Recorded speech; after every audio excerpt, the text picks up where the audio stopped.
Can my borrowing capacity change after I have a pre-approval? The short answer is yes. So there's a couple things that you need to take in consideration is that when you have a pre-approval, generally it lasts for a period of 3 months. Now, in some cases, some of the banks get you to sign a letter to say that your circumstances haven't changed.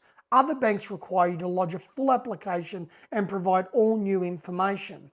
Now, some of the key things that we sort of see as to why the amount or the pre-approval amount changes is number one, changes to circumstances. There's things like your employment could change. People are going from a PAYG employment to self-employed under a contractor arrangement or whatever that may be. The other thing it might change is that the bank's assessment rate is actually changing as well. So that could be another thing to take in consideration. If that increases, it means borrowing capacity could decrease.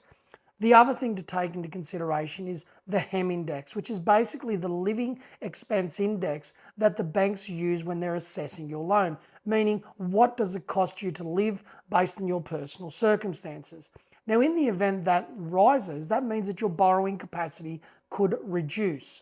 Now, on the flip side of that, now in the event that rates decrease, it could also mean that your borrowing capacity increases. So what I would do is, especially if you're coming up to the expiry of your pre-approval, consult with your broker and say, hey, look, I just want to make sure that I can continue buying property, because in the event that you might exchange on a property today, but it might not settle for, say, 1 or 2 months, which mean you could be outside of your expiry period. So just make sure that you keep in regular contact with your broker just to make sure that your borrowing capacity is not impacted during this time.